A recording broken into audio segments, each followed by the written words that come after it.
This is a quick review of the AB Night Vision RPNVG. That's the ruggedized panning night vision goggle, which recently was released, and some distributors have started listing these things for sale. So I've had these for about a week now. I've had a chance to use them a few times and develop some impressions.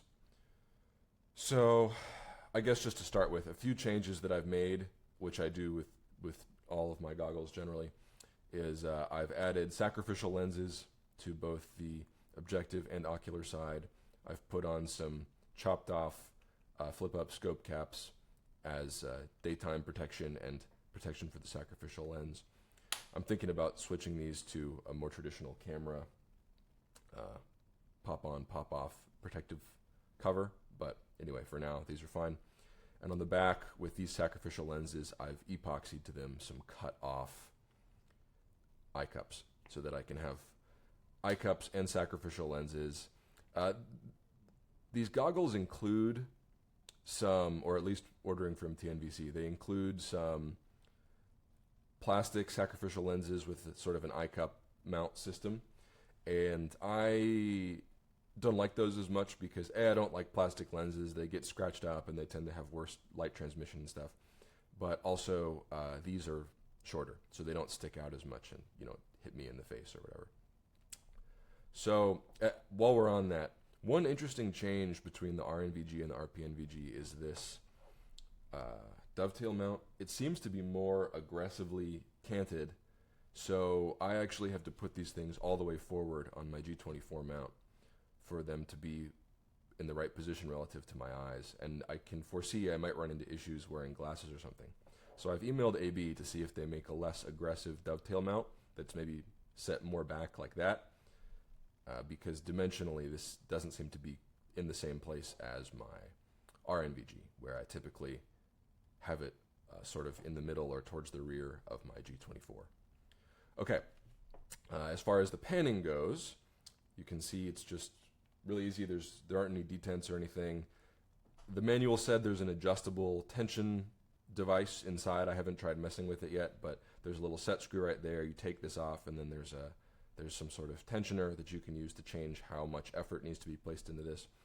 And then you've got these quick move IPD things where you push this button right here. Each side has a little button. You just push it in, and then you can move it back and forth, and then it locks in place. And a cool feature of these guys is, let's see if I can get this. So on the edge here, there's this little clip. You pull it out and up, and then you can actually just take the whole thing right off. And the idea here is that AB is going to give a little adapter. They're going to make a little battery pod that goes into here, and then you can just use these things as individual monoculars if you want to lend one out to a friend, or you're going hiking and don't want to carry the whole weight of the goggles. So that's definitely a welcome improvement. The way I typically actually use these things is I will hold them like this, so these fingers are on the IPD adjustment, and then I will adjust the field of view to what I want while simultaneously adjusting this. So you can get a pretty quick adjustment in there. It's definitely, there's a little more feel to it. You're probably not gonna get the IPD stops perfectly calibrated like you might on the RNVG, where it was sort of a set and forget type of thing. But it's easy to just look down the tube and see how centered the tube is in your field of view and adjust it as needed. Now, when the goggles are all the way open like this, when they're panned all the way out, the two fields of view barely interact. They just have a teeny bit of overlap. So the official manual, I believe, says that it's a 65-degree field of view. I am a little surprised. I would have guessed maybe closer to like 70 or 75 just by how small that center overlap is. But yeah, you can kind of put it to wherever you want. So I actually typically will not put it all the way open. I'll put it to some sort of middle ground where I have a decent sized chunk of overlap between the two tubes, and just get a little bit of extra at the edge. Going all the way open I find to actually be sort of difficult because you lose that synchronization that you get from having a large enough area of overlap in the center. So let's see. They've made some improvements to the bungee clips. These are in a better place than the clips on the RNVG. They tend to get in the way less in terms of interfering with the battery pack. The power button, I was a little worried about this. I wasn't sure what kind of button they would be using. This power button is a mechanical button in the sense that when it is in the off position, it actually physically removes power from the goggles. It's not a digital button in the sense that it's not just, telling a microcontroller to turn off. If it was a digital button, you might have to worry about parasitic drain and so on. But because this is a real, single pole, double throw, power interrupt button, you don't have to worry about parasitic drain.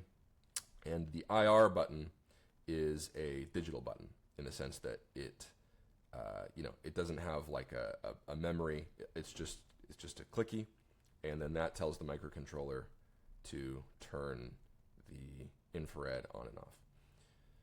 And one of the two goggles, I believe the left goggle, has the standard infrared indicator LED, the red little piece of plastic. Let's see, what else? The infrared illuminator is similar to the one in the RNVG, moderately bright, perfectly reasonable for use indoors or short-range outdoors. It would be pretty bright for something like, reading a book, but it's the upside of that is that you can use it for navigation indoors or whatever, and you won't have an issue. The LEMO connector, same as on the RNVG, you can connect it to an external battery pack. Focus, there we go. So the one thing that I kind of dislike is that the LEMO connectors on the AB external battery packs are not authentic LEMO. They are some sort of, dimensionally compatible but other brand. I don't know if this is an authentic LEMO connector or if it is the same type of thing where it's a different brand that just matches the dimensions. I kind of get it, but at the same time, on items this expensive, it would be nice to use the real LEMO connectors for that extra bit of durability or QC or whatever. And maybe AB has looked into it and decided that it's not worth it, but that was something that stood out to me. Let's see, what else? I guess I'll just do a little quick 3D spin around here. Let me center this. There we go. So we've got battery compartment here. It takes a single CR123. I don't really use that. I just use the external battery pack. I feel like this thing might be a bit like slimmer or smaller than the RNVG, but I haven't looked too closely comparison-wise. But it sort of it looks smaller at first glance.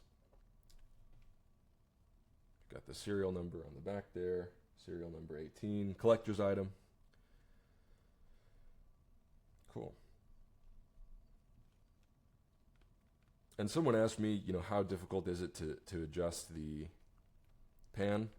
And like I said, it's an adjustable tension, but the default tension from the factory is, I want to say, I'm putting in maybe like a foot-pound, half a foot-pound of torque on that. So it's not very much. If it gets bumped, it'll bumped hard, it'll move. But it's enough to keep it from just flopping around. So I think they have a pretty sane default setting. So hopefully that's helpful to people who were looking for a bit of a comparison or a first look there. And let me know in the comments if you have any questions. I will endeavor to answer them.